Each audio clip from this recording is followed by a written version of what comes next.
pleasant good evening, everybody. Welcome into the Midstate 48 powered by Miracle Auto Group. My name is Chris Brooks. We will bring in the rest of the guys. My man KJ was drumming to the theme song a minute ago. Look like you're playing a band, man.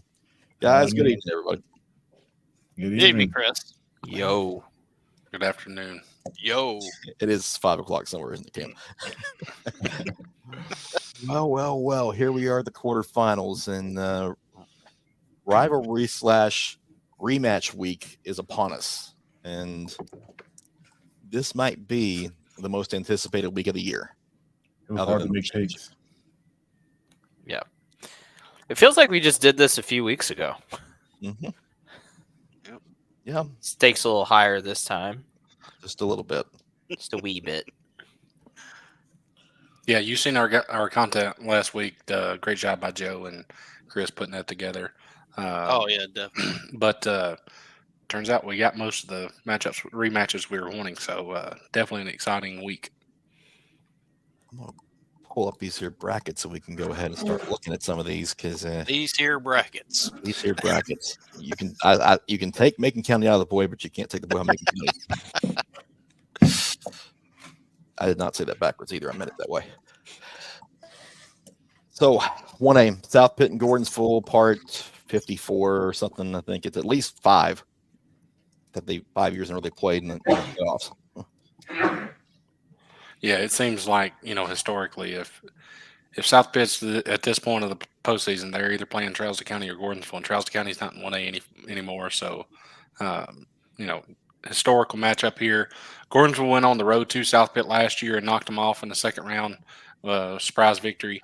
I know South Pittsburgh, the big transfer that they got in the offseason out of Calhoun, Georgia, actually got ejected last week, so he is unable to play in this matchup. But still, the Pirates have plenty of firepower, and the Tigers are battling the uphill battle here. I just got to say, it took us 2.5 minutes before we got Trousdale County out of Cam. I'm impressed. Hey, I won't find a way to keep us in the playoffs somehow. That's some sort of record. Hey, they're in the conversation. Yeah. Bless you. But Gordonsville, yeah, I'd be lying if I didn't say I was a little surprised to see them in this spot. But they are playing some very good ball right now. Is it enough to get by the Pirates? I don't think so. But it's hard to. That's a solid win against Whitwell. It's a big challenge. Yeah. They good bounce back though after the very close call against Chattanooga Prep in round 1, but going to Bean Stadium's a little bit different challenge, and but they know what to do down there. It's just a matter of getting it done. But I bet you they travel well. Oh yeah. Yeah. Yeah, There'll be a blue invasion. Yeah, for sure. We said goodbye to Eagleville last week, 35-0 loss to Moore County. Still a good year for the Eagles over there, though. They got in the last week of the season, the playoffs, and won a playoff game. That's big for them. Yeah, big. They just ran into a buzzsaw against Moore County, and I didn't realize they both won shutout games last week. If you want a small class football game to go to this week, go down to Moore County. Go down. This game's going to be electric. This McKenzie team, I have ties to West Tennessee, so I keep up with them. McKenzie's had a great year. They've only got one loss to a really good Dresden team. Moore County, led by Dawson White, rolling. This is going to be a battle. Yeah, I think you can go ahead and say it, Joe. Led by 1A Mr. Football. Finalist, so. Probably winner, and Dawson White. But yeah, great matchup here. You can find out our picks on these type of matchups this week as we are statewide starting with this round. So tune in to 615preps.com tomorrow morning for all of our quarterfinal picks. Yep. Yeah, the fun of the year starts tomorrow for us. Well, it's obvious the two best teams in this, the two most deserving teams in this part of the bracket are making it and facing off. And, will the state champion come out of this bracket? I wouldn't bet against it. would not shock me. Even though I know Dresden's still alive and well over there too. So, but yeah, I mean, this is gonna be a lot of fun. So everyone going down there, enjoy it. Class 2A over in Carthage, East Robertson, Smith County, run it back. Cam's going to be over there for that one, and I know several of us have had an interesting time trying to pick this game, and we'll talk about that later on. But it'd be fun. Yeah, I can't wait to get over to the hole. Well, that's the thing with Gordonsville out of town. There may not be a single person left in anywhere else in the county because they'll all be over at the hole. Yeah, here's you another reference, Joe. Here it comes. A lot of Charleston County folks may be at this one as well, including Cam. I would get there early, I would assume. Yeah, considering the if you haven't been over to Smith County, parking over there is an adventure. It's an adventure. Bring a Sherpa. You might need some crampons for your feet and some. Don't drop anything that could roll either, because the parking lot is not level. And by all means, watch the little bump as you're going down, because I ate a camera 2 years ago. He's not kidding. Have fun, Cam. Yeah. That one will be. I mean, that's going to be an exciting game. I think it'll be better than that 14-7 game they had earlier in the year. It's not a TV game. You're not losing the flow because of that. And then B, I highly doubt there will be as many penalties as there was in that first one. At least I would hope so. You would hope that's the case. I mean, it could be a 20-point game and probably be a better quality game than the first one, given all the stoppages and whatnot that happened over in East Robertson. That arguably was one of the strangest games that I've ever covered, between the penalties, the TV timeouts, the scoreboard board not working, and going to be a massive crowd over there. East Robertson seeking their first ever semifinal appearance. Smith County seeking their first one, and I know well over, pretty close to a decade, I would say, or better. Last semifinal appearance was when they would match up with Alcoa, and unfortunately, we know how that turned out. What, Alcoa won? Shocker. Right. 3A, 5 and 6. You're looking at East Nashville hosting Liberty Creek. The new kids on the block at Liberty Creek making quite a run of their first playoff appearance. You know, you would look at that first game and kind of East Nashville won it by double digits. And you're like, oh, well, the Eagles are going to roll again. And I mean, they could, but that game was close until the fourth quarter when East Nashville pulled away. Liberty Creek is a different team since then. They're putting up over 40 a game in every game since. And East Nashville had that 2-game losing streak. They've recovered well. I think you're going to be running or walking very fast up and down the sidelines on Friday, Chris. Well, at least there's turf there, so that'll help. That's true. Yeah. That's true. Yeah, one thing overlooked in that first matchup, Liberty Creek had a turnover and a turnover on downs in that third quarter that allowed East Nashville to pull away and take control of that game. So that game was honestly, we looked at it and we was like, what happened to East Nashville? But really, Liberty Creek played a good football game other than those two series.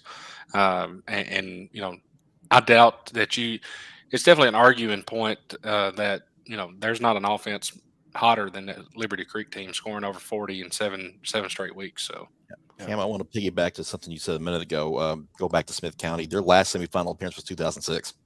Yeah. And they did lose to Alcoa. So I was at that game. Yeah.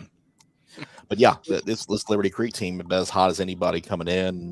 Brian Rager, Mr. Football candidate, and East Nashville's defense has pretty much done the job most of the year, with the exception of a couple of games against FRA and Smyrna, and then everybody else they've taken care of. Well, even in that Smyrna game, they played well. Yeah. Two players to watch in this, of course, Brian Rager, but the battle between he and Jordan Houston. Jordan Houston is just a ball magnet, and so It'll be really interesting if East Nashville can do something that a whole lot of teams can't do, and that's turn over the Wolves. They get a couple of picks out of that, then this could get out of hand. But Liberty Creek's defense actually has arrived earlier than expected. I think they're actually playing some decent defense for a team that didn't have a whole lot of size last year.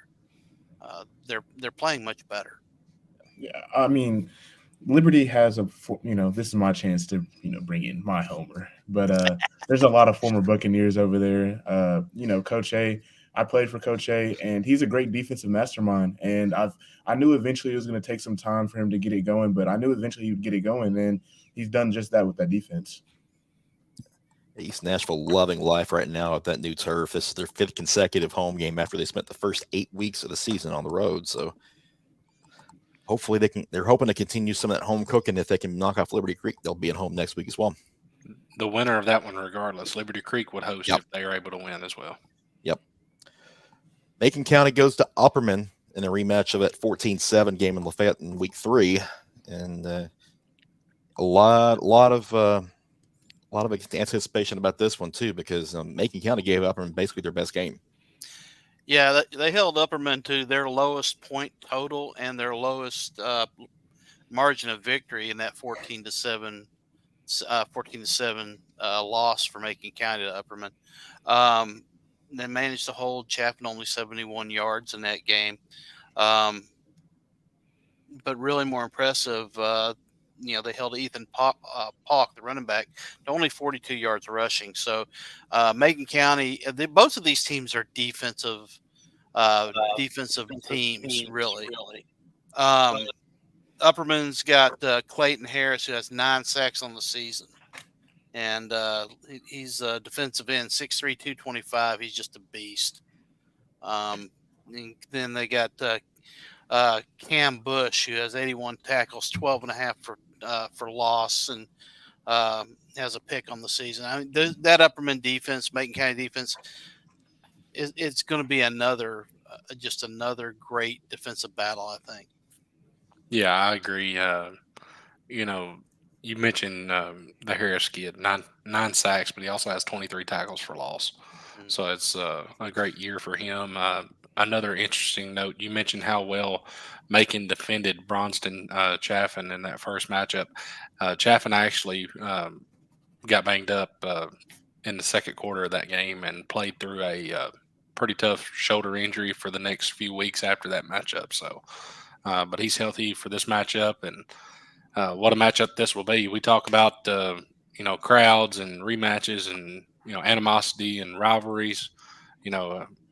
One of our only, it wasn't really an argument, but one of our only discussions this week was how big of a rivalry is this Macon County Upperman game, and it spans across more than just football, and it is a big rivalry, as they've actually played for state titles on the basketball court. So this is a tough one. Baxter is going to be slam packed Friday night, and the winner will have to take a big long bus ride up to East Tennessee next week. Yep. Yeah, these two teams were pretty even on the stat sheet almost across the board. One exception, Macon County was penalized 12 times for 111 yards in the first meeting, and that might have really been the difference in that first game. But should be another barn burner in Baxter in the second time around. Other side of 4A, it's Marshall County and Pearl Cone running it back. Pearl, since those first 2 non-region wins over MBA and CPA, and they've rolled. Pearl's played 2 of its worst games over the last 3 weeks, and they've still found a way to blow past Marshall County the first time, 42-17, and then last week Scott and I saw it. I mean, Station Camp took 8 or 10 minutes off the clock before Pearl even got on the field. Very first play, they score. They have a drive that's penalized, and they lose 40 yards or whatever. They don't score anything. They get back on the field a couple minutes later. They score again. I mean, Pearl's just a different beast. Yeah, and we were talking on last week's show about, at some point we thought Tony Brunetti would want his guys to play a full game. They haven't played a full game in a long time. Stacey Kemp forced them to do that last week for the most part. I think they're going to come out focused and re-energized.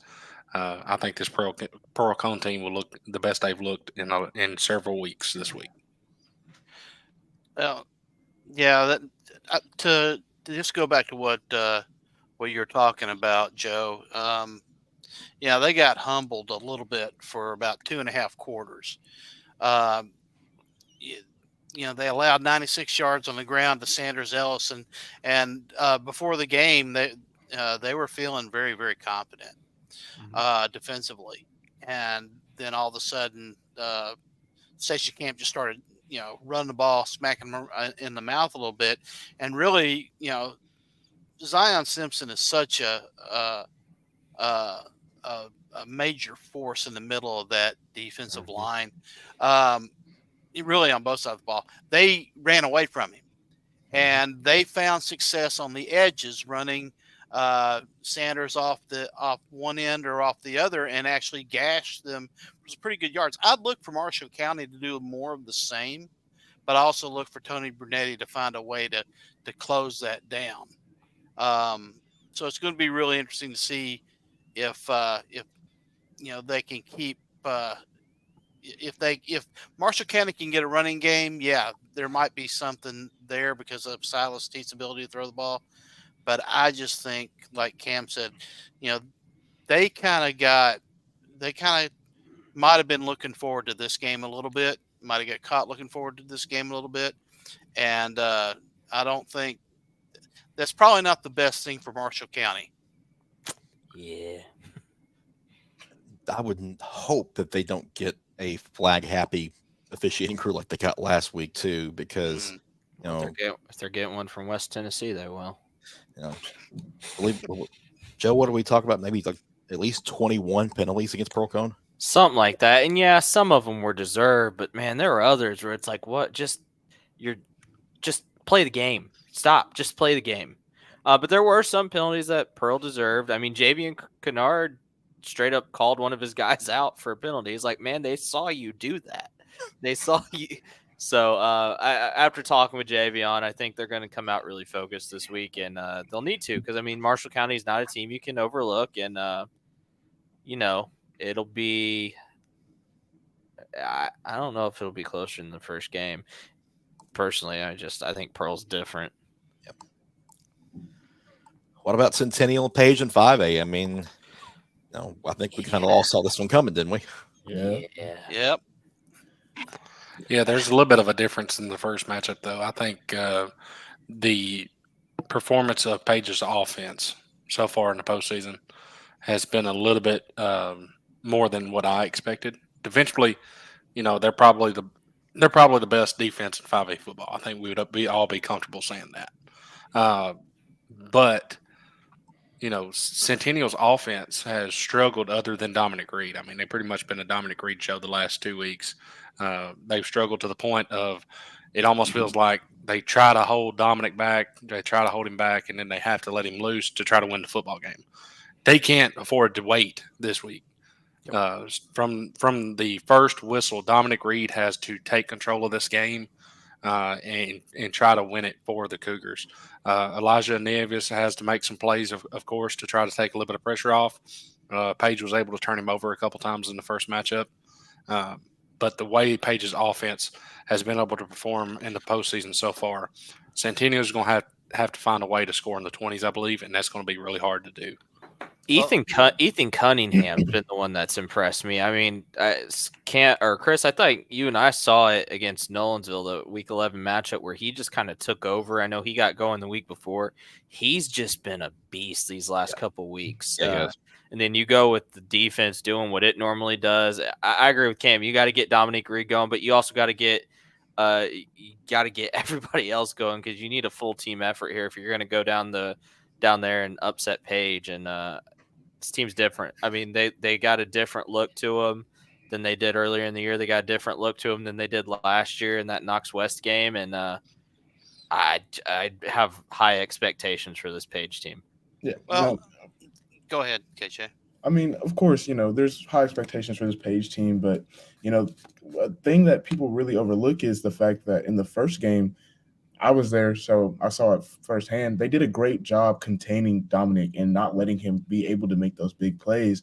On top of the pressure the defensive line was giving, Page's defense has a lot of playmakers, from Eric Hazard to I can't remember the corner's name, but I mean, they just Brendan Haynes. Lee Bush. I think it's Brandon Ames, yeah, but they just have playmakers everywhere on the field, and it's just going to be really difficult for this Centennial offense to get something moving. Well, I agree. At first game, I believe Sean Cunningham, Brendan Haynes, and Eric Hazard each had 10 tackles. Each one of them had at least one sack. Hazard had 3, I believe. They had 14 the whole game, yeah, 8 in the first half. Yep. Yeah, right. That's absurd. But yeah, it is. It's borderline obscene, but it's just how good that defense is. But Centennial has Tanner Lee back now, right? That's He's big. back. Yeah. You also have to think, was Ronan back for Page in that first matchup? Nope. No, he wasn't. That was my next point. You got 2 players back in this game that weren't there in the first matchup, and so this is a different game in some respects. You want to talk about a with coaching matchup some too. new pieces, but with that Page defense, right, and with this Page defense, the more things change, the more they stay the same, right? Yeah. It's going to be. I don't think there's a. I don't think Centennial's held to 12 this week, but I do think that that it's going to be a very defensive game. Yep. Yeah. We said goodbye to Hendersonville and Beach last week, in Hendersonville in pretty stunning fashion. They were leading in the fourth quarter and allowed Henry County to come all the way back. On one hand, you get a very happy KJ seeing the top half of that bracket, and then you go to the bottom, and it's just heartbreak city. Roller coaster. Yeah, but I think KJ would agree. I know me personally, I would rather my team lose like that than to get their hearts ripped out the way Hendersonville did. Yeah, no, for sure. In a game where it's over pretty, you're not going to win. It's like, okay, you're not asking yourself what if. Yeah, that one. Yeah, Southwind. I mean, this Southwind team is really good. Okay. All right, Scott, let's hear it. I disagree. No, I disagree. I think I would rather see my team.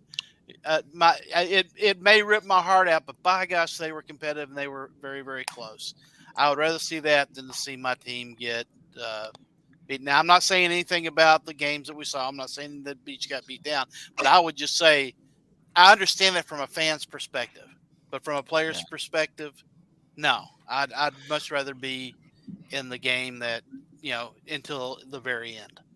Yeah, I mean, I guess I can get that, and I guess I can see that that's more understandable, because you're pretty used to that as a Kentucky fan. So, but oh, there it comes out. There it goes. Personally, I've lost the close game, and I've lost the game where I got blown out. And honestly, the blowout game was easier than the close game because now I'm sitting here thinking I was one play away from having a ring. That's it. Summit, where if y'all are watching. Look, I wasn't going to say You're evidently living rent-free in KJ's head. This is a family show. It's a family show now. I was just thinking to myself, man, I remember covering that Summit game a couple of years ago, and I'm wondering if he's talking about that. I was... Yeah. And the fact of the matter is, this Henry County team actually did that and same thing to both Hendersonville and Beach this year. They did it to Beach in the regular season to win the region championship, and then they send the Commandos home last week in the postseason. This is another great matchup here. If you're in West Tennessee, head on over to Paris and watch a great game. I think this is going to be a shootout. I think the game is probably going to get in the 40s. 2 really good quarterbacks in Caden Marshall and Kelvin Perkins. Should be a really fun matchup. I will tell you that Henry County is a great place to watch a game. It is a great place to watch a game, especially if you don't really have a dog in the hunt. And Joe's froze. Yep. It's not a good place to play a game. Let me say that. All right, moving on to 6A. Battle of the Borough, Part 2. We all saw what happened week 11 over there in Murfreesboro with Riverdale coming back to stun the Patriots 25-24. And while Joe gets his backup Is there a way we can integrated, skip? comes in here, and we'll talk about this one real quick because, Oakland in the second half offensively just didn't do all that much aside from one drive where they did score with Ashton Jones in that first game. Yeah, and we saw Ashton Jones not really get used that much. I mean, in all honesty, it was pretty much the Dwan Morris show. But 170-something yards in the first half, I believe. Yeah.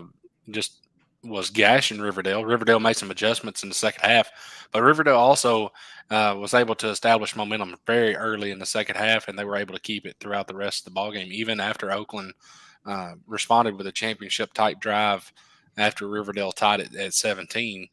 Riverdale was able to move the ball back downfield and rightfully so went for 2 to win it and was able to make a great play. Great matchup the first time around. Although we've talked about it several times, guys, Creasy has a tendency to hold some cards in his back pocket until he has to play them, so to speak. That was the question I was going to ask you guys. Did either team, do you think, did they show their whole hand in that first game? Yeah.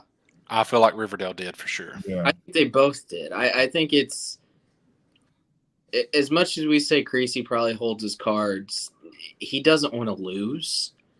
It doesn't matter. It doesn't matter what it is. He's never lost a region game at that point. Never lost at home. And to lose to Riverdale, of all teams at home, that's a backbreaker. And no less than a game, you were up 17-0 at one point. I think these teams know each other. I think they showed what they have. I think they'll come out Friday, and I think it'll be fun. I think that there's something you didn't really see in the second half from Oakland that you're probably going to see in this one. You play to win the game, as Herman said. 100%. And the drive that Oakland went down the field and scored, I felt like that was a drive that the playbook was wide open, and they went down the field and scored. But up until that point in the second half, the playbook was very narrow. You could tell it. They were running strong every time. They didn't run any counters. And also, Oakland, other than maybe just a couple plays, Riverdale better be prepared for double tights, wing tee, not the little wing tee out of the shotgun, the wing tee, and Dwan Morris some 32 power knock, because Kevin Creasy's, that's his bread and butter. So you better be ready for it. Be prepared for what Oakland does normally. Got it. Chris, I got a question for you. Okay. Yeah, it's incredibly difficult to keep Braden Graham locked up. Do you think that Oakland does everything they can to force Riverdale to run the ball? You would think so, but that's a tough ask. And given that you're going to have to provide extra attention to Brock Montgomery, you're sacrificing another defender there and softening that box just a little bit. It's tough, but they still want to throw it. That's what's gotten them this far. Yeah, that was another big difference. Oakland definitely got more pressure in the first half than they did the second half. So yeah, I'd argue there's not a better wide receiver room in 6A right now. Obviously Brock, but you have Jalen Thompson. I think you could argue the state period. Yeah, they got some dudes at receiver now. Yeah, they really do. By the time you think they got 2 Michigan State guys, they got Brock. They have Verser. That's a mismatch problem. Riverdale has. This is one of the years that you could definitely say Riverdale probably has more weapons than Oakland. Not saying that their weapons are better than Oakland's. They're saying there's a whole lot more of them for Riverdale, which is why we've also mentioned on the show in previous weeks that Riverdale may be the more equipped team to handle a Bradley Central than Oakland. Oh, KJ as a linebacker, what would worry you more, facing Oakland's running game or facing Riverdale's passing game? I'm probably going to have to go with Riverdale's passing game because, like we've talked about, I mean, with Verser, there's a matchup or a mismatch, and their wide receiver room is they're like that. That's just a plain and simple. They're like that, and I've seen them do it against Beach. I've seen them do it against Green Hill, and I've seen them do it against Oakland the game 2 weeks ago. And I think we'll talk about picks later. Yep. Good chance to slide on to the next part of this bracket where the Battle of the Woods Part 2 will take place. Ravenwood goes over to Brentwood for the second time. This was a 17-0 Brentwood win the first time around. Surely Ravenwood gets on the board this time, right, guys? Oh, for sure. Coach Hester will find a way to get on the scoreboard this week. Yeah, I think it was a very defensive battle the last time they met. Brentwood actually kept Ravenwood between the 20s, so they never did get into the red zone in that game. And, Baylor Hayes, what can you say? He was just cool, masterful. He had such control of the offense, and he's just gotten better as the season goes on. But I'll tell you what, Ravenwood has done a much better job since then of lighting up the scoreboard. Last 2 games, they put up like 578 yards on the ground, and most of them come from Davis Dowland. Hey, their quarterback's playing better. He's getting more comfortable behind the center. Femi Babalola has averaged 137 yards a game. It's going to be a better matchup, I think. Ravenwood getting a little bit better, a little bit healthier, but Brentwood at home is going to be tough ask. Yeah, I may be way off base here, but as good as Brentwood has been the last few weeks, I still think there's another year for this Bruins team.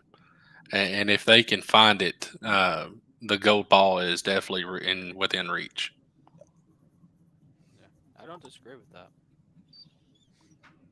Yeah, especially the passing game. I mean, what Matthew Manning and the supporting cast that he's had around him. I mean, I think there's another gear in him too. I agree with that. So, yeah, if they can find it, especially if they get into the semifinals and they see a team like Germantown, they're going to need it. Because your defense is going to do what it does, but is your offense up to that sort of task to maybe, in case it's needed, get into a shootout with the Germantown team that has done that a couple times this year? Yep. Feels like a pretty good stopping point for us to take care of a little bit of business as far as our players of the week are concerned. As always, they are presented by Miracle Auto Group, and there are our 6 finalists for round 2 with aforementioned. Dude, that is a sweet. Look at that graphic. Look at that. That is a sweet graphic. Hey, that's a masterpiece. Pat yourself on the back, Mr. Brooks. That's a masterpiece right there. Got Smith County's Riley Martin, who did something few quarterbacks ever do. He went perfect. He was 12 of 12 last week, 184 yards and 4 touchdowns as they beat Fayetteville 45-12. We mentioned Mr. Hayes. Baylor Hayes, 23 of 29, 279 yards, 3 touchdowns, also ran for 1 in that win over Summit 38-14. Nashville Christian's Jared Curtis, 16 of 27, 256 yards and 4 touchdowns, ran it 15 times for 118 yards and 2 more scores in that wild win at Trinity Christian 45-38. Keyshawn Tarleton and Pearl Cone, we say his name nearly every week, 8 of 12 passing, 134 yards and 3 touchdowns, and he ran for another one in that win over Station Camp 41-16. Dallas Caffrey from East Robertson, 13 tackles, had 2 for a loss, forced a fumble, and also had an interception in that 24-7 win at Marion County. And then Eli Wilson from Middle Tennessee Christian, 27 carries, 247 yards, 6 touchdowns as they beat First Assembly Christian School 56-28, I should say. Now, I went with Wilson, and you talk about what Tyson Walcott has done in D2 single A. Wilson's had a awfully good year himself, and I don't think he's been talked about enough. And you put a 6 touchdown performance together in the second round like that, I'm taking him. Scott, you did too. agree 100%. 6 touchdowns in a game where you had to have them. Absolutely. Yeah. To me, it stood out. Joe makes it 3 for Mr. Wilson. Yeah, I mean, it was easy. Simple as that. 4 for now. Cam's going with him as well. Yeah, anytime you can't count the number of touchdowns on one hand, yeah. KJ took Baylor Hayes. I mean, I still think about how Baylor has came in from Florida and has just made Brentwood his home. Like, he's came in, and as the kids are saying now, he's been standing on business, and I think that's going to take him a long way. All right. You're a kid yourself, KJ. Okay, well, we're all old men compared to you. Oh my God! Give a call to Riley Martin for Smith County, though the fans did give him their vote. Nearly 55% of them went for Riley Martin, so obviously job well done there. But 4 out of 6 are taking E.Y. Wilson, and he's going to earn Player of the Week honors from us and from Miracle Auto Group. So we'll swing by with some hardware there very, very soon for him. Again, great week for Riley Martin. Make sure he gets his props because he certainly deserved them. Yeah. Oh, yeah, absolutely. Line of the week is up next, and these round 2 finalists, FRA's offense, had 445 yards of total offense, 248 in the ground. They beat Knoxville, win 50-15. Friendship Christian's defense in that shutout over DCA, 102 total yards allowed, 6 sacks and a forced fumble. Oakland's defense held Mount Juliet to 137 yards of total offense, had 3 sacks and recovered 2 fumbles in that 24-2 win. Then Page's defense held Tullahoma to 128 yards of total offense, 2 fumble recoveries and a safety, and they won 37-7. Fans, you said it. Friendship Christian's defense was the line of the week. So their offense got one earlier this year. Their defense is going to add one as well. So congratulations to the Commanders for that performance that puts them in a select group. I think it's fitting. Winners. Shutting out that DCA offense, I mean, that's impressive. Well, me and Chris was able to watch that one, and 102 yards, but really, I would say about 70 of it came on 2 passing plays late in that game. Yep. Yeah, they got a big test this week, but I mean, they're hot right now. Yeah. All right, and we'll take this quick break to hear from Miracle Auto Group. Hi everyone, it's Jim Galvin, Miracle Ford. Great news, beginning now. When you need service, we can come to you. I think this program is great because as a college student who doesn't have time to go anywhere or do anything, this program really helped me just to get my car worked on. I could stay in work and continue to do my job. It's convenient, it's super quick, not expensive at all, so it's a great program. I really recommend it. Just give it a check out. Are you ready for a miracle? Let's dive right back into these brackets because we got to get the Division II side of it done before too much longer. Yep. Starting single A, we mentioned the 2 teams, Middle Tennessee Christian and Friendship Christian, and that's obviously incorrect. We've got. Well, I was going to say I want to see. I don't have the Christian hold Monte Baldwin to 7 points. I don't have the script yet for that, so Middle Tennessee Christian at Columbia Academy, and that's what you do when you copy and paste. Sometimes that happens. They played a triple overtime game to start the year. MTCS 33-31. MTCS won that. Monte Baldwin went off, but then Eli Wilson went off, and as did several other MTCS Cougars. And I think that could be the difference once again, where MTCS has multiple weapons on offense led by the likes of Wilson, whereas Columbia Academy is really going to lean on Baldwin. That was the most points that they gave up all year, I believe, for Middle Tennessee Christian, was the 31 that they gave up to Columbia Academy. And I think that they've just been better. I mean, that was the first game of the season. And I think that is just, those aren't the same teams that played the first week. So it's going to be really interesting to see, what this game brings and which running game actually wins out. Yeah, and the quietest team here, Nashville Christian. We know what Jerry Curtis is, and we know how much they've struggled throughout the year, but they've got that offense clicking when it matters the most. And when you have a guy like Jared Curtis at this level, they can outscore a lot of people. I picked Nashville Christian at the beginning of the year to win a state title, and I felt really bad midway through the season when they were having their struggles. Win or loss on Friday, they've really turned things around. Now Jared Curtis has got that offense going. Defensively, they still have a lot of issues. They're outscoring teams right now, and they're heading into a matchup against a Friendship Christian team where you can't afford any of that. I mean, you need your defense rolling. You need it all clicking to beat them. So rematch of last year's championship game. It should be a fun one, but I think one team has everything going right now, where the other side's got only one side going. Yep. And I think it bears mentioning that Tyson Walcott I believe he's had 100 yards in every game this season. That's absurd. So, and no, MTCS, I thought held him to like 80. 121. Wow. 121 in that game. 121. He had like 135 against York, and that was his two lowest. That was the two lowest ones. Yeah. Wow. That's impressive. Yeah, and he's inside of the state touchdown record.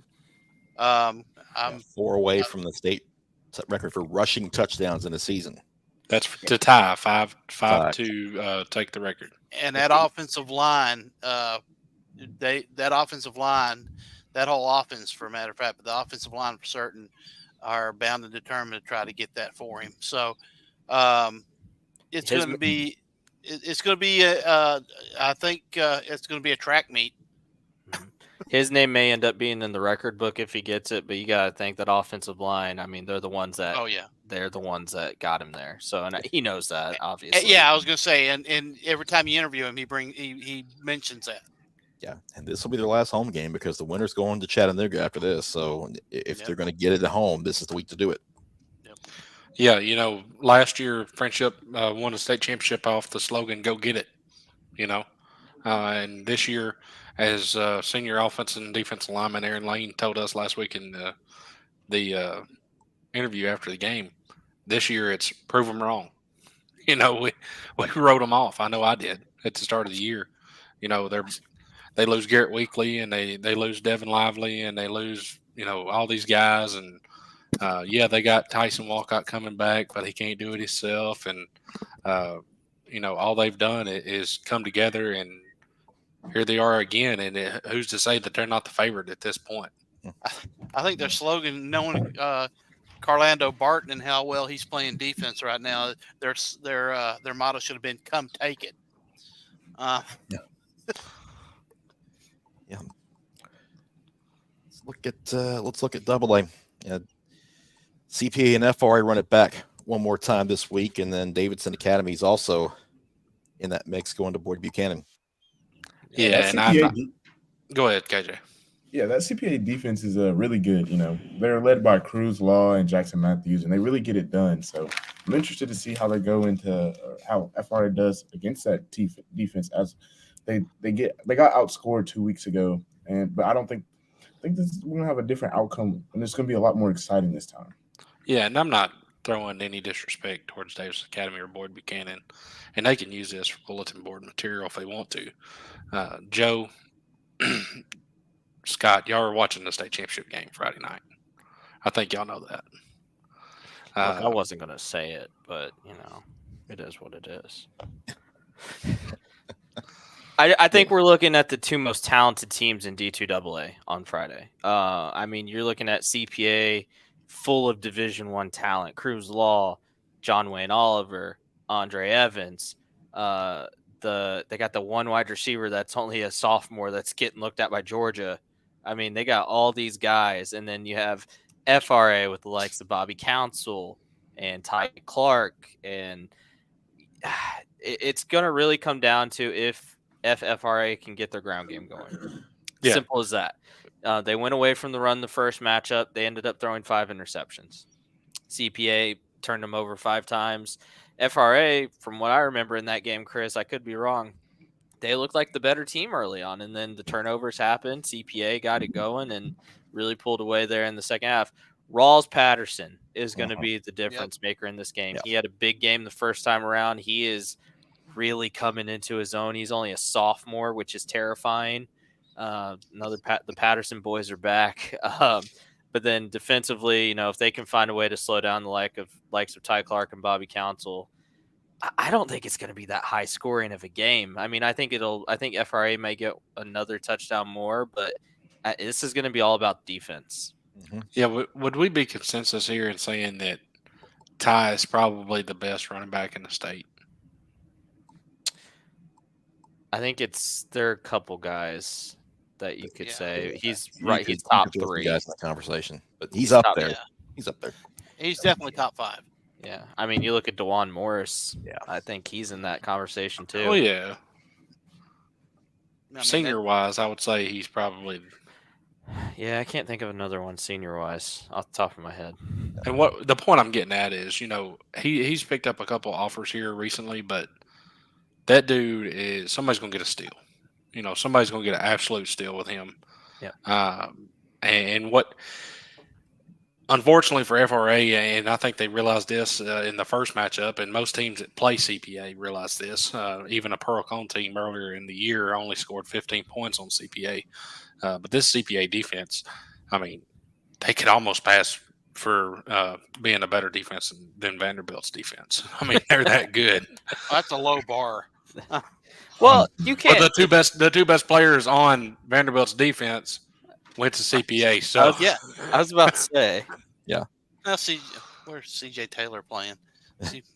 He's playing. He played at Warren County, but he's yes, playing he's safety for him. Okay. And they got Prince Colley from Crockett out there. So yeah. Well, yeah, you brought up last time Ross Patterson was a battering ram in this game, but also Logan Kennard. Cam, you're talking about the defense. FRA threw 4 picks. 5. 5. Okay. Somebody in Max Prep's got to update their stats. But remember this name. With all the Pattersons and the Laws and the Evans that we talk about, Steele Chance. Great name. He was key in that last game. He had 10 tackles. He had the pick. I expected he's going to be a key. It's going to be he and Bobby Council are going to be the keys to this game, I think. Defensively. It's going to be a fun one. Yep. We'll be sure. there. And in AAA, you've got MBA is the lone local team left, and they're on the way to McCallie, while Knoxville Catholic, who knocked off MUS last week, will travel to Baylor. Barring a massive upset, we're looking at McCallie, Baylor. I would agree with that, but I will also say that the two teams that those two teams are playing are arguably the hottest. Knox Catholic going literally the length of the state last week and knocking off a one-loss MUS team was a great win for them. Their ability to run the football, if they're able to run the football and control that clock and kind of keep that game lower scoring, that's something that Baylor's not used to. That's the recipe for Knox Catholic to do it. Not sure that if they're able to score enough even doing that game plan. And then NBA, they found themselves. They have an identity. It's just a matter of can they keep that game within their identity. If they keep it 28 points or less, they have a chance. If someone predicted that either NBA or Knox Catholic would have made it this far, they're a liar, first off. These are two teams that lost a lot and were predicted to finish probably at the bottom of the regions. I know NBA obviously no Marcel Reed anymore, no Jonathan Moore. All those guys are gone, and yet they've relied on their defense. They've beaten the likes of Brentwood Academy, Lipscomb Academy, Innsworth, 3 teams that a lot of people were talking about as state favorites entering the year. They're playing really good ball right now. Simple as that. They have to keep that up against McCallie. I mean, they need to make this as low scoring game as possible. I think that's something that's not talked about enough is what a job Coach Everard has done with NBA. Going into the season, the expectations were low. Look at how quickly he's had his team in position to get to the semifinal round. Mm-hmm. Yeah. semifinal round. And with a team that he has had to constantly coach up every week, offense is starting to develop. Good for the Big Red for persevering and staying the course. Yep. They also That prevented doesn't, me from going 10-0 last Ah. week. Fine. And there it is. Yeah. Just 50 minutes to get there. I mean, that's all Oh right. no, I was having to hear it all last week. It was stewing. I was stewing. Yeah, but he was bragging before he saw the score. Yeah, I it was. very much so. Well, folks, y'all have loved this segment pretty much all year long, and unfortunately, our apologies are going to come to an end this week because we don't have enough teams to pass out to everyone to apologize for. Tragic. So, our final apology goes to you for having to put up with my nonsense and picking bad teams and having to apologize in the field 4 times this year, and then for getting some stuff wrong. But thank you all so much for your interest in your participation and your like of the apologies. I know you like it when we have to eat crow, but there's no eating crow this week, folks. Sorry. Yeah, it will be back next season. It will be back next season, and It's just good. It's just good to know that I went out 10-0. Didn't have to give an apology last week. And all right, let's. I would hear from like to Miracle Auto Group apologize before- for Joe. More from Miracle Auto Group right now. Stop dreaming and start driving. Get 20% off MSRP when you buy a new 23 Jeep Grand Cherokee or Jeep Grand Cherokee L at Miracle Chrysler Dodge Jeep Ram in Gallatin. $15,401 in total savings. And get powertrain warranty for as long as you own your vehicle and VIP benefits. Black Friday sales event all month at Miracle. Are you ready for a miracle? We had so much fun talking about the brackets that we got to have a rapid fire version of who you got. But Cam, go ahead first. Just want to hit on that little ad right there. That is 100% correct. As our general sales manager at the Chrysler store said, in his 20 years in the business, he has never seen incentives that strong. $15,000 off a brand new Jeep Cherokee. So come buy one today. Tell him 615 Prep sent you. Yep. And with that, let's pick some winners.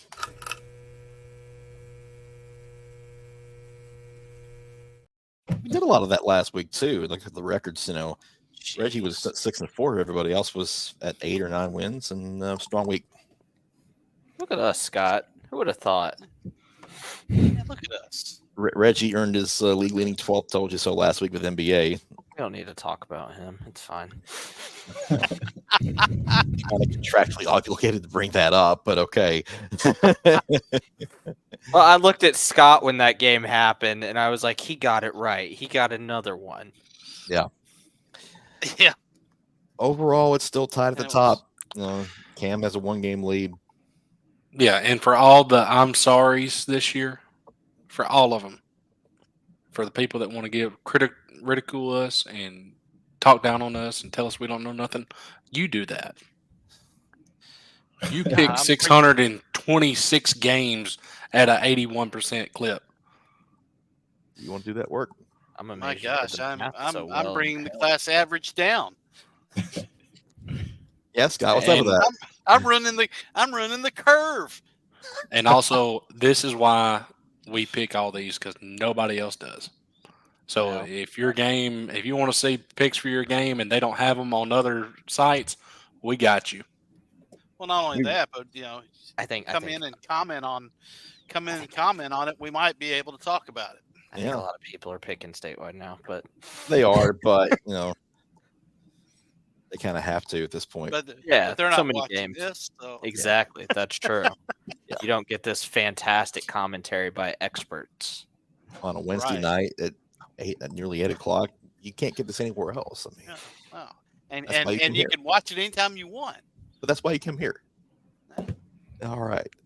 Joe gives me the double thumbs up, so let's go ahead and dive in to that recap screen. And that's a good-looking recap screen, if I may say so myself. It's a great one, guys. We like the lack of red for the most part, 80% white. So, and Reggie did it again. Of course. Yep. Yep. Reggie. He took down Joe at the same time. He would have had 2 if I didn't pick Southwind. Yeah.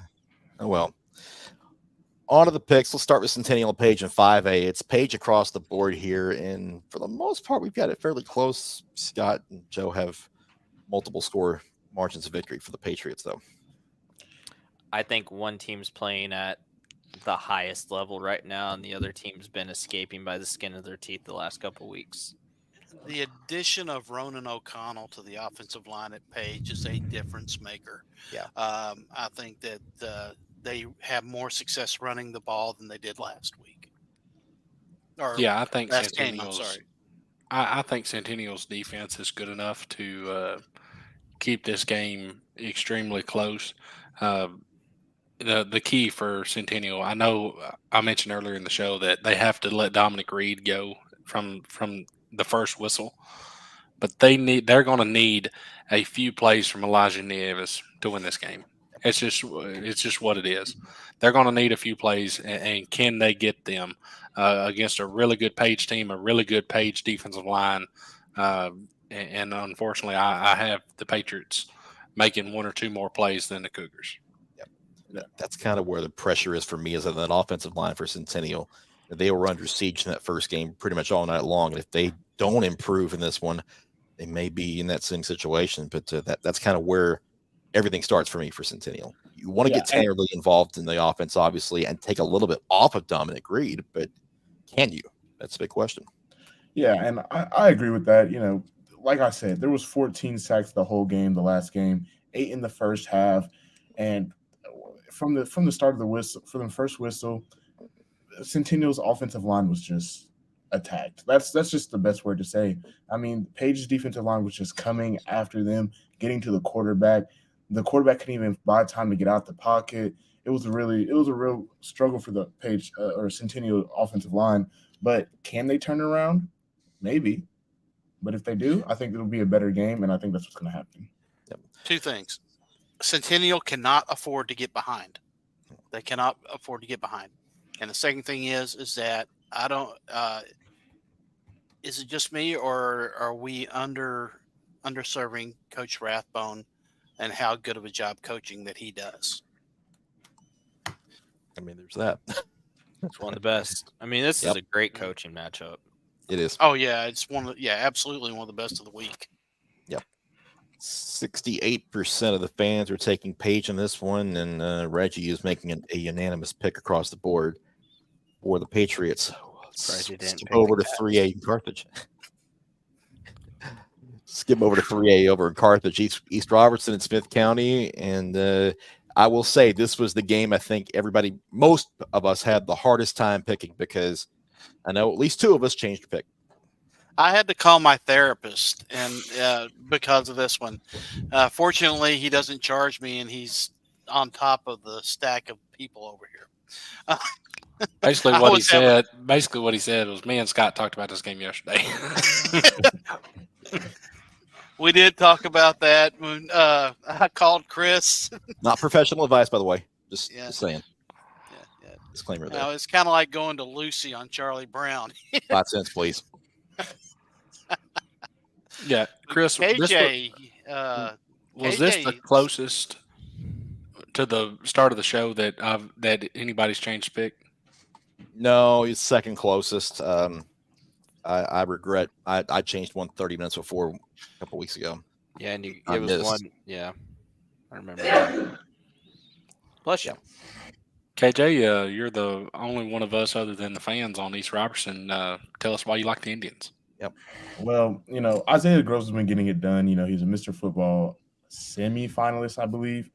And I know Coach Brooks. I know he's got some things up his sleeve. He wants to win. He wants to do these kids a good service and get them to the next round. The first time in school history, I think we're going to see something special from East Robertson. Yeah. Go ahead, Scott. The issue I have with this game is that East Robertson just hasn't shown that they can play a clean game yet. They've had far too many penalties, far too many turnovers, and you cannot make those against a team like Smith County, or the result will be the same as it was earlier in the season. Absolutely, they play a clean game, they could absolutely win this game. They have the athletes for sure, but so far they haven't shown it.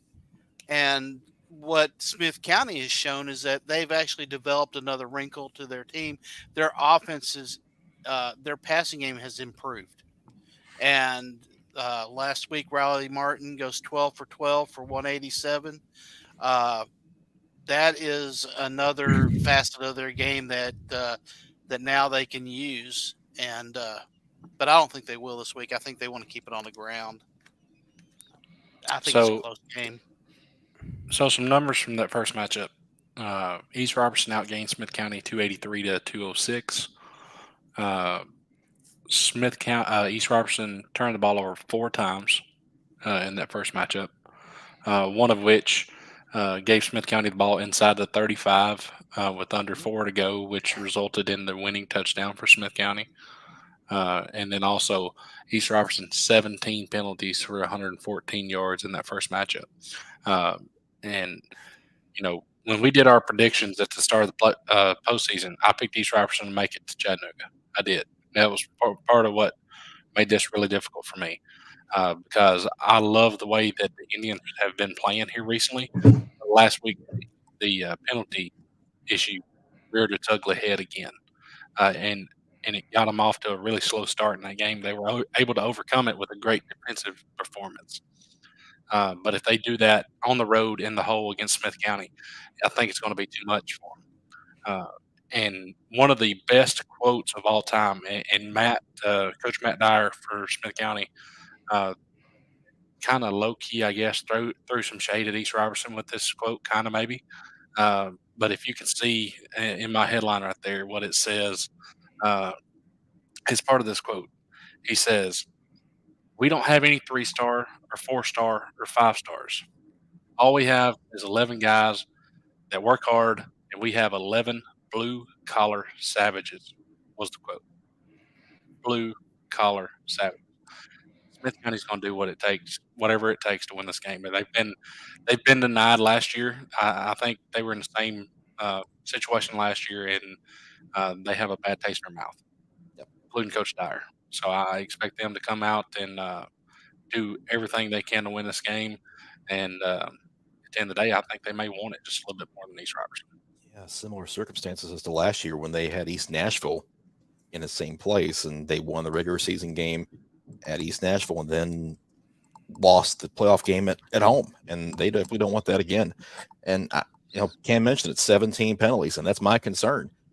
Can you get that number down to, 4, 5, 6? That's a tough ask.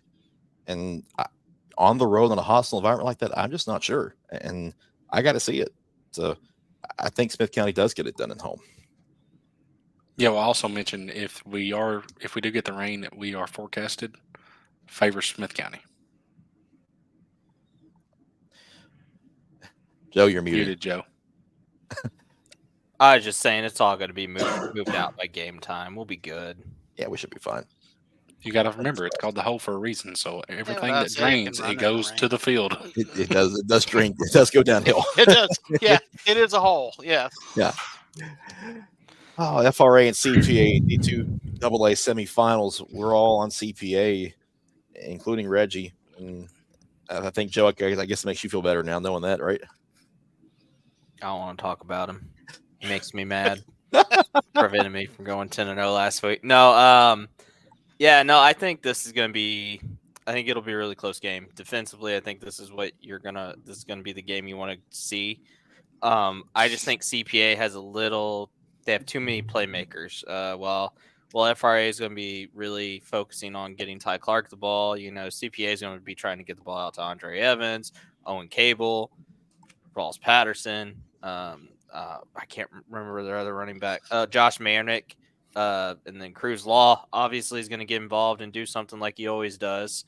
So I think CPA at home, they've been in this position. They know what it takes to get to the state title game. They've been to what, 5 in a row now, 6, something like that. I mean, they know what it takes to get to the final. Whereas for FRA, this is new. I mean, you're going into a hostile environment, trying to experience something new for the first time. Yeah, Well, I think. Go ahead. You can go ahead, Scott. You can go ahead, Scott. No. Go. I think Joe hit the spot. I mean, FRA is probably going to be one dimensional this week, trying to get Ty Clark the ball. And like Joe said, CPA has people all over the field. I think it's linebacker play. Honestly, I think that FRA is going to need to come out and they need to get the offense, the running game going, like Joe said. I think we see more screens out of FRA possibly, but the CPA linebackers can go sideline to sideline. They just cover so much ground, and those their defensive backs are so good that the backs can actually go man on receivers. So, it's a mathematic situation, right? I mean, just at some point you have the ability to fill gaps, fill holes, get to the ball, fly to the ball, swarm. I think CPA's defense is the difference here, and I think that's what carries them. Yeah, I agree. I think FRA has a little bit more success offensively. I think they don't turn it over 5 times. And I think they're able to put up a few more points, but ultimately I think CPA's ability to remain balanced. We talk about Ross Patterson. We talk about a great offensive lineman, maybe the best offensive lineman in the state, and John Wayne Oliver. But what Brandon Streeter has been able to do this year for them and keeping that offense balanced, that's going to be the key for CPA in this game. And I think he'll do just enough to score enough to get the Lions to Chattanooga. Streeter doesn't get talked about enough. He's had an amazing senior year. He's been insane. Yep. Joe, I'm just sad that nothing against CPA. I'm just sad this isn't an FRA again, so we don't. I'm telling you, man, that the sunsets there. Oof. Well, we won't see one because it's going to be cloudy. But yeah, I agree. Well, you'd also have to be there at 4:30. Exactly, that's my point. I mean, I think we would be there just to see it. Yeah, just to spite you, Cam. Yeah, but look for Ty Clark to get 25. I'm going to be in a hole, so I ain't going to see nothing. Right there, you go. Look for Ty Clark to get 25 plus carries in this one because they're going to have to lean on him if they're going to stay in this game, and I think they do that. But I'm in agreement. CPA just makes 1 or 2 more plays and gets it done and goes back to state for what would be the 6th consecutive season. If CPA gets out to an early lead though, and FRA is forced to pass, that this game could get ugly. It could, but I mean, you're asking that to be like a 21-point lead, though. If they're down 14, they'll stick with it. Yeah, but we've seen CPA get up fast on teams. They can. I watched them do it last year against Oakland. So, yeah, that's the truth. It's Macon County and Upperman in 4A, and decidedly split here. The fans, 53.9%. KJ's going with the Tigers. Reggie's picking the Tigers, and maybe my homer pick is I'm taking the Tigers here as well. Cam, stop picking the same games as me. Literally the same score, and we were 1 point off on the last game. So we're all kind of in agreement though where this score is probably going to wind up in that high teens, maybe low 20s range. I mean, the first I had the high range. You have the high range here. Oh gosh, I lost at high-low card again. The question is, do you have a blocked extra point, a failed 2-point conversion, or a successful 2-point conversion? He's got 2 field goals. Yeah. Okay. I've got actually a missed extra point. Okay. Now, I think these teams are about as evenly matched as you get. Both play spectacular defense. Both have solid running games. The difference to me is, they both have playmakers. Bronson Chaffin is a playmaker for Upperman. Gabe Borders is Mr. Everything for Macon County. I do see, if Macon County gets a couple turnover, a punt return, Gabe Borders returns a kick. It very easily could turn.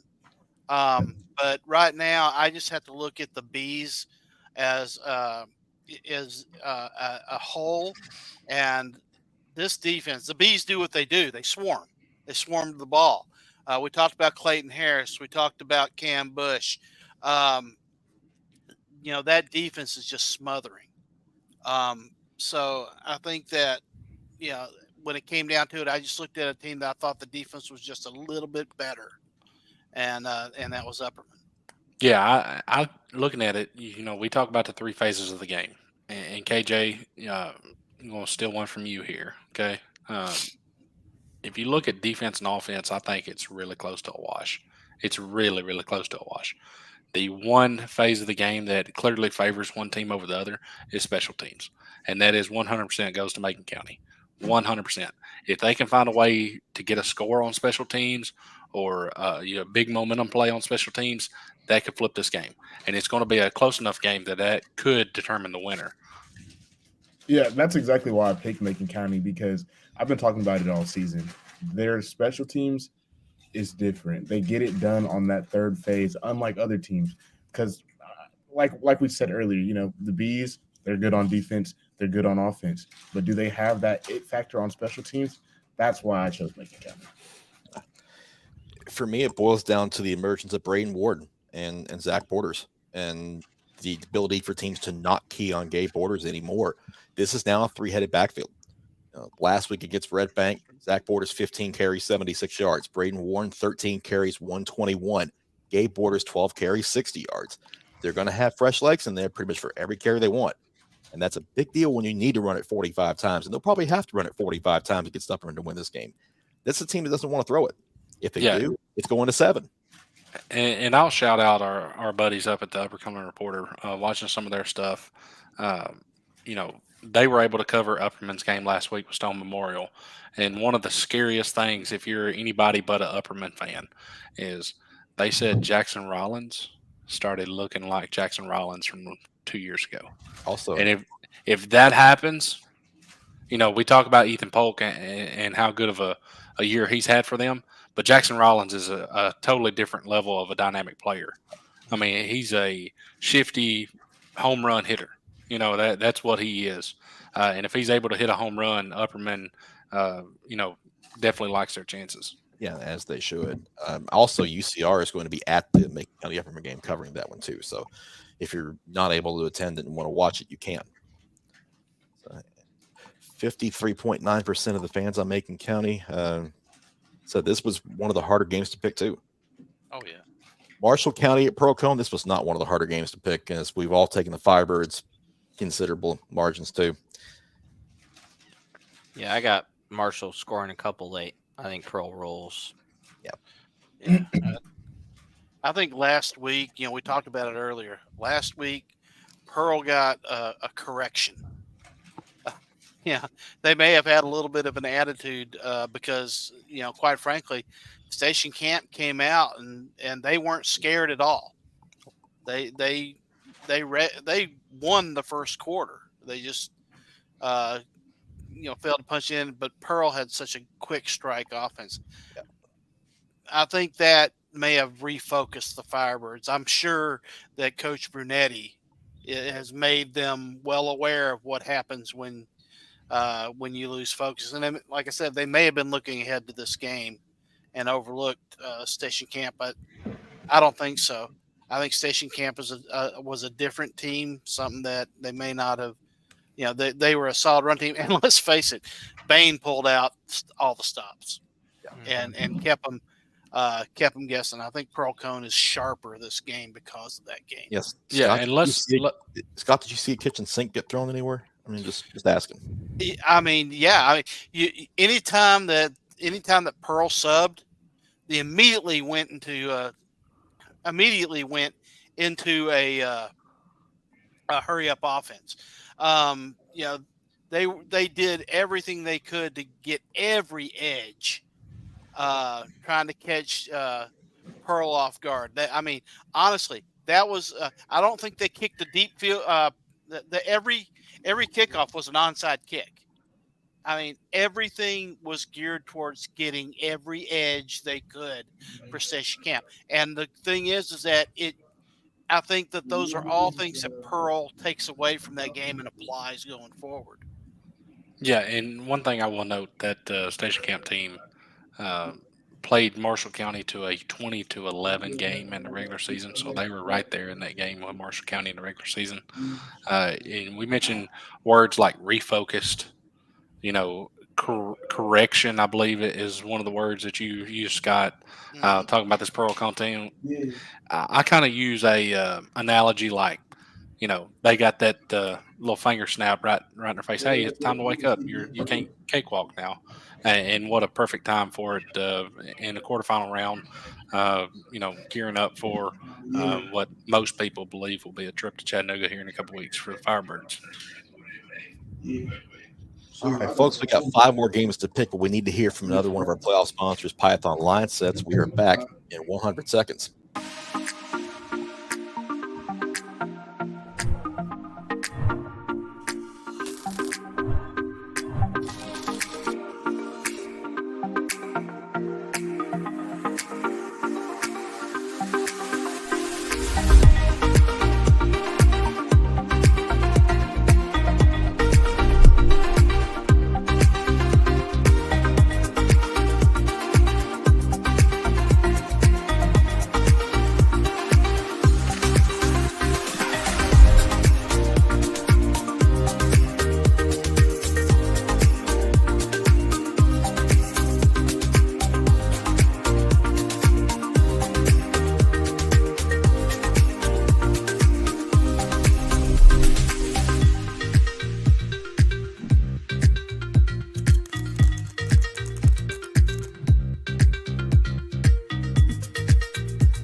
All right, let's go back to the picks with Middle Tennessee Christian traveling to Columbia Academy for a spot in Chattanooga on the line, and we are all going to take the Cougars this week in a rematch of that Week 1 triple overtime thriller.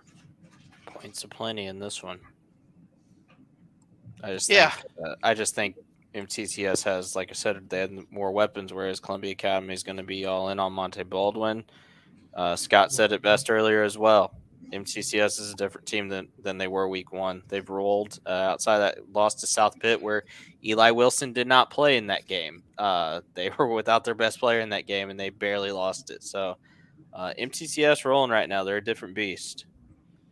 Yeah, and Eli Wilson gets all the majority of the talk for Middle Tennessee Christian for sure, and they do have other weapons on the offensive side of the ball. But one of the guys that doesn't get talked about, and he should, is he'll be the first one you notice in black and orange. I guarantee you, he wears number 72, and that's Jesse Perry, Tennessee commit, and what he's able to do not only on the offensive side of the ball but the defense side of the ball will be a huge factor in this game. Can he wreak havoc and kind of limit what Monte Baldwin is able to do? Meaning, can he force them to run Monte to the opposite side of him every time? Because if he can, it's a whole lot easier for the secondary, safeties and the linebackers to come over and make those tackles. So he's a big factor in this game for me. And ultimately, I just think the Cougars make just enough plays to make their first ever trip to go play for a state championship. I mean, you guys said it all there. Yeah. Good job. Nashville Christian, Friendship Christian.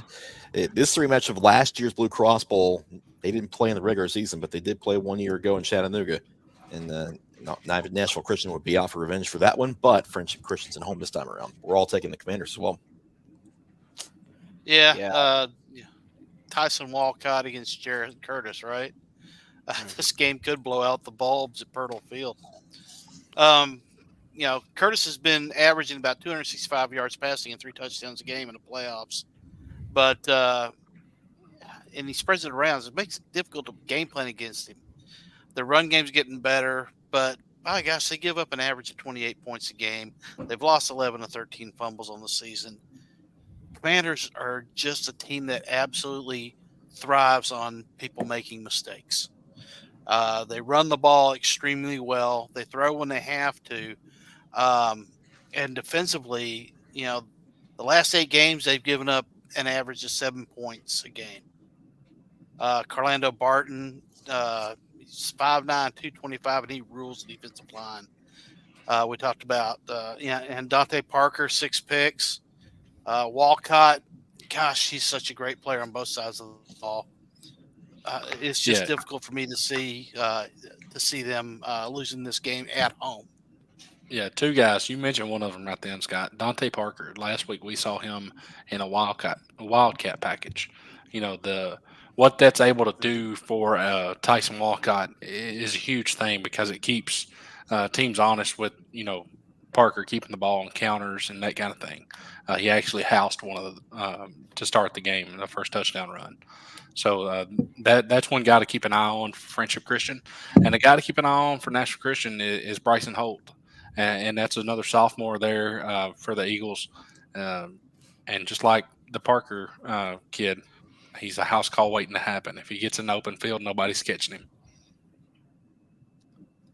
66.3% of the fans on Friendship Christian as well as a spot in Chattanooga awaits the winner here. Oakland to Riverdale. There you go, Battle Joe. of Burrow Part 2. Wow. Need we say more? Joe, start us off. Yeah, man, I couldn't bet against the team I picked to win a state title. I would look dumb. I think I don't know, man. This was hard to pick. This was my Smith County East Robertson. Okay, Oakland's out for revenge. They don't lose multiple games a year. But then you look at this Riverdale team. I think this Riverdale team is built to win games like this. They're built to make these sort of postseason runs. Man, they're loaded on offense. It can give up some rushing yards, but if they get out, if they can get out in this game and score a couple touchdowns early, put Oakland behind the ball and run it, make them pass it eventually, favors Riverdale. I mean, if there's rain, it doesn't favor Oakland, obviously.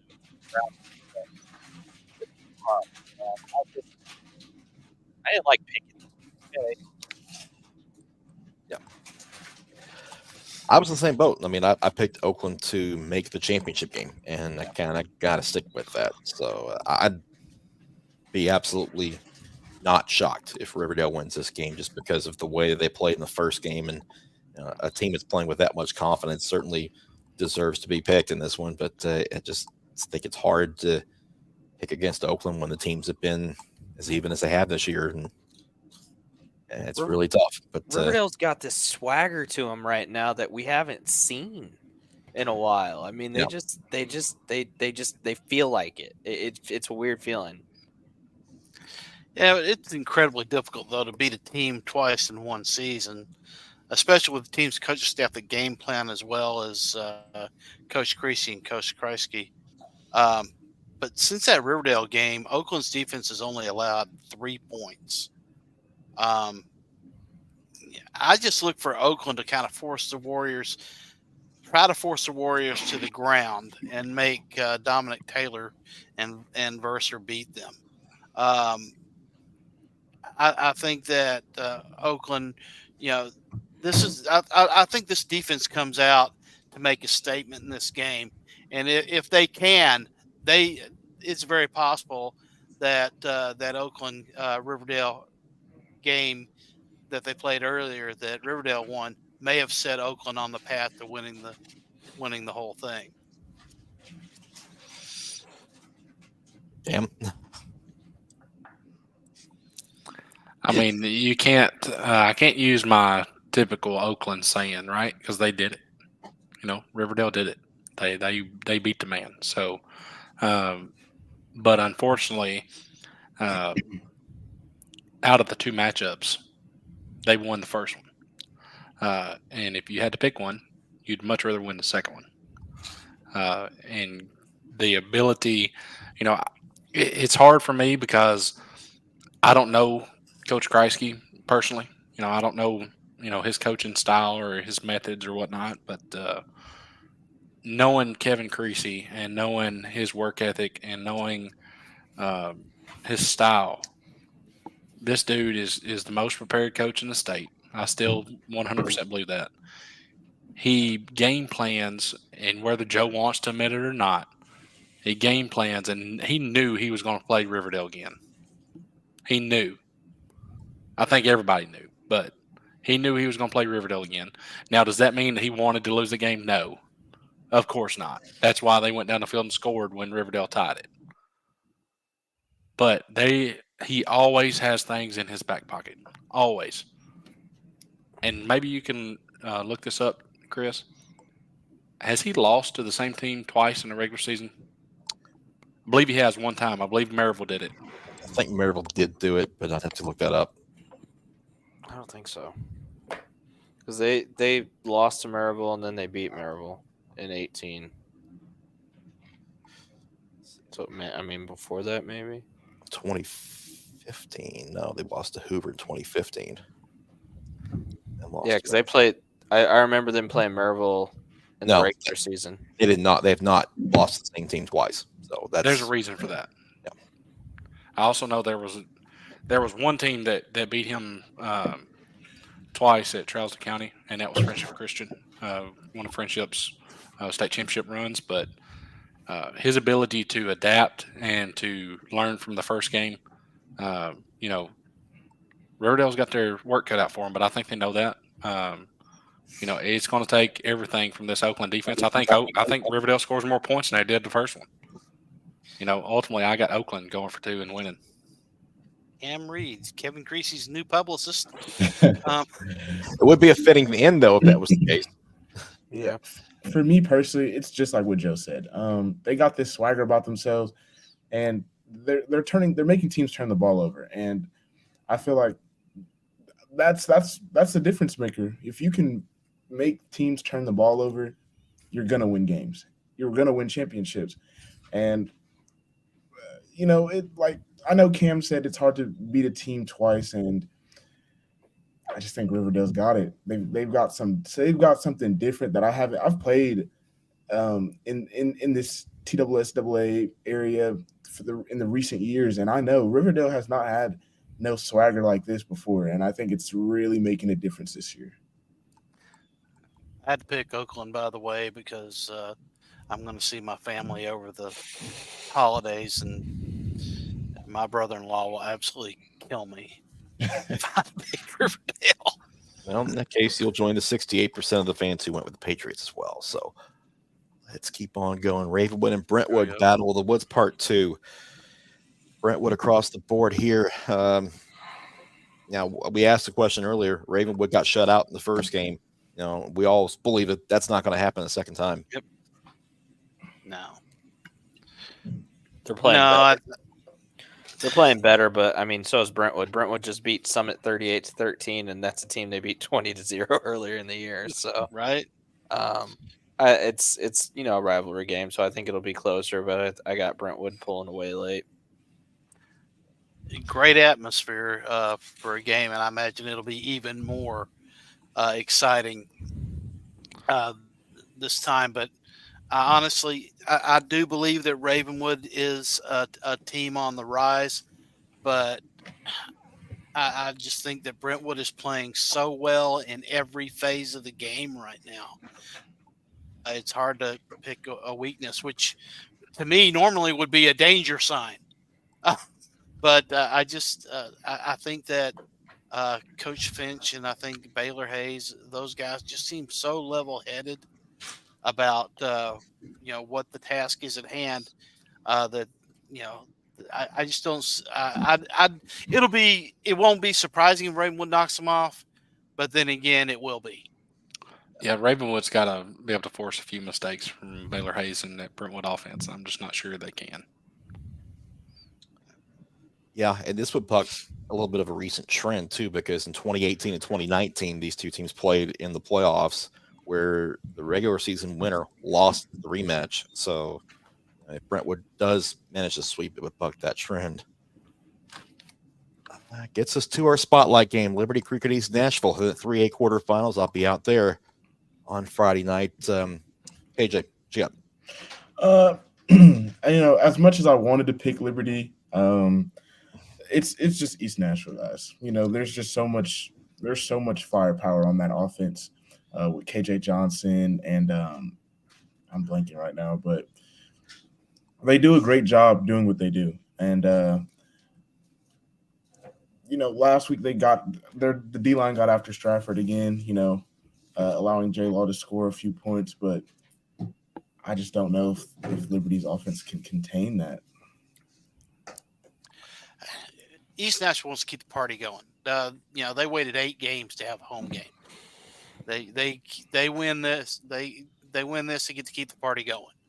And I think that's what they're working towards. And I think Liberty Creek will give them a game. And this is a dangerous game for East Nashville. It is. But I think the running game for East Nashville is just a little too strong. They'll try their best to keep Rager off the field. And they can do it because they do have the ability to run the ball very, very well. Yeah, I'm interested to see this East Nashville for the first time this year, and Liberty Creek as well. I'm excited for this one because two teams I haven't gotten to see yet, and should be a pretty fun one. Yeah, sure. Excited. Jordan Houston is the difference maker in this game. I look for him to spy Brian, and I think that may result in a turnover. And honestly, a turnover could very well decide this game. So it could be a turnover that he houses too because he has a penchant for it. He's had multiple returns for touchdowns this year on the defensive side. All right. You haven't seen Reggie's pick yet, and it's because we got to do it right here.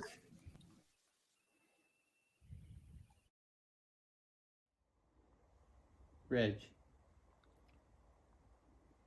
They're in there, I promise.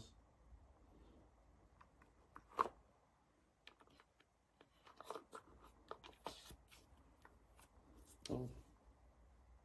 He's coming close to making his selection. And here we have take 3. We've had to move the labels down.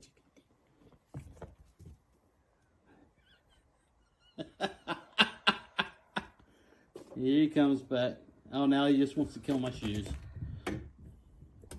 He's really being a diva.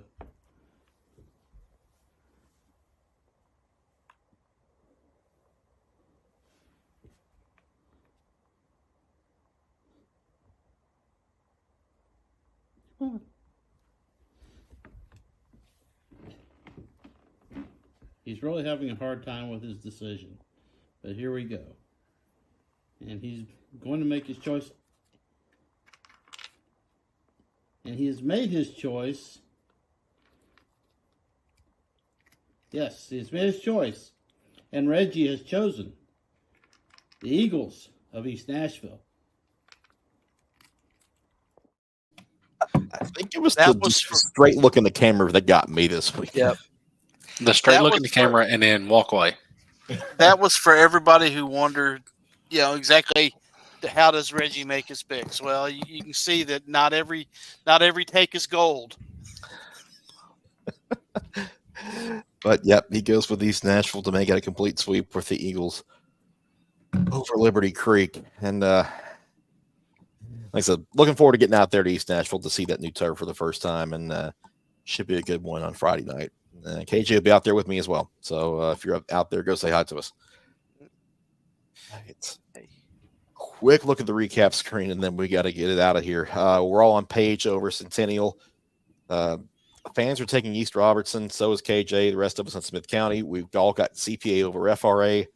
We're split on Macon County Upper. I'm not going to go through the breakdown there. We've got Procone over Marshall County and Middle Tennessee Christian over Columbia Academy. Reggie likes Nashville Christian. The rest of us on Friendship Christian. We're split on Oakland Riverdale, almost half and half. we all like Brentwood over Ravenwood. We're all taking East Nashville over Liberty Creek. And that is all the damage that we can do for a loaded playoff version. Oh, what you got, Scott? Rachel Rittenberry has asked a question. All right, let's get to it. What about DA versus Boyd? That pick will be available tomorrow morning. We only have room for 10 games, so that was one of those that unfortunately didn't make the cut this week. Well, we won't score it, but I picked Boyd just going on the road, long road trip again for DA. I just think Coach Rankin will have a game plan to slow down Knox Roberts. So, same. Yeah, I wouldn't disagree with that. Yep. All the other picks are also available in the morning at 9 o'clock on our website, 615preps.com. You just go check those out as well. And we have all the statewide picks this week and for the rest of the season. So make sure to check those out every Thursday. And thank you so much. It's been a loaded show. It's a great show, guys. Last word before we get out of here. Scott, start us off. Somebody save me from No Shave November. As we wind up the season, again, I think Chris said it best when he apologized to you. We would like to thank you. You guys are the most important part of this show. Thank you to Rachel and Marcelli and Lauren and Suzanne and Lauren again, a different one. All you people, everybody that interacts with us, everybody we see at the games, hey, come up and say hi. Let us know you watch the show. Tell your friends you watch the show. I promise we don't ruin too many reputations. But, help us get the word out there. Help us grow. Again, we love giving this content. And also, don't forget to visit our Etsy shop, 615 Preps. We have Reggie Told You So magnets, and coming soon we have Reggie Told You So stickers. And we're also looking at some other merch because, let's face it, Reggie is the best looking of all of us, except maybe KJ. Thanks, Scott. Make sure you guys like, comment, subscribe on this. Tune in every week. We really put a lot of time and effort in this, and we appreciate that you guys watch weekly. Also, I gotta say it because I say it every week, but pick up a player. It's his last game. And Liberty, if you guys can prove me wrong, I will apologize next week. If Liberty Creek wins Friday night, you're apologizing on the field. I can do that. Coach A. We'll make that happen. I'll apologize to Coach A and Brian, I know we said apologies, you're done for the year, but I'm going to make it happen just because you need the experience. We can make it. Yeah, he does. Yeah. Real quick, Marcelli Smith says, who has my TV 30 game? That is FRA at CPA. We just got that confirmed a little while ago. So it'll be at CPA this week. Not to Joe's dismay. Shout out to my boy, Selly. Yeah. Charles County grad, Joe. There you go. Joe, it's going to be a long night for us. Just wanted to say thank you all to everyone who's followed us on Instagram. We hit 5,000 yesterday. One of those days. It's been a long week, guys. Picking up a lot of followers. We're really pumping out content there. Chris has been killing it with the graphics. We're working on stories. We got a lot of cool stuff we're working on these next couple weeks. Make sure you're following along. Today we published our top players we've ever seen. Again, we have ever seen. That's the caveat there. Players we have witnessed. We've seen them play. So if you're talking about somebody from the 80s, guess what? Probably haven't seen them. These are players we've seen live. And then tomorrow we got another one coming out. You guys will probably want to interact with that one. It'll be a lot of fun. So let's just keep rising up the numbers. We pumped out a bunch of photos, a bunch of videos on Instagram, and keep it going in Chattanooga. Yeah, you said it, Joe. The growth that we've seen this year on all of our social media pages has been exceptional, and we couldn't thank you guys enough. To all our viewers for subscribing on YouTube, to following us on Instagram. As Joe mentioned, over 5,000 followers on Instagram. That's huge. And I just want to shout out Chris and Joe both. Joe writes these unique articles that we've been putting out over the last few weeks, and Chris does a great job with those graphics, pulling photos and editing those and making them look really cool. And give us some ideas. I mean, we are doing pretty good at putting out fresh content every week. We did our favorite players that we've seen. We've done our best players that we've seen. And we love the interactions with those. If you have something you would like us to, look into, we'll definitely consider it. I mean, and as KJ said, guys are playing their last football games Friday night, so be considerate. Enjoy the little things. And Thanksgiving's next week, guys. There's no reason to not be thankful for every second that we get on this earth, and every second we get to watch high school football because it's the game at its purest form. So enjoy it while you can. Can't agree more. I mean, these guys said it. I don't have anything really to add to that, but just thank you. You guys have helped us grow a lot this year, and couldn't do it without you.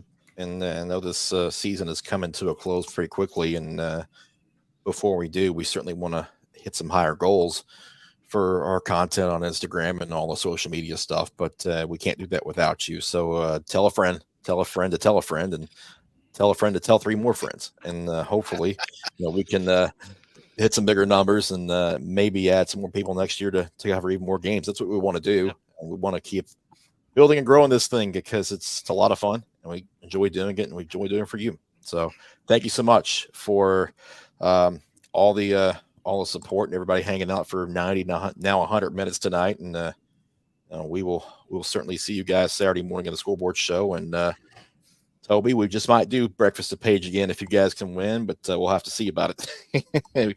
Got another week to figure that out, bud. But thanks, everybody. We will see you guys on Saturday at 9 a.m. for the School Board Show. Until then, for Joe, Scott, Cam, KJ, I'm Chris. We're out. Have a great one.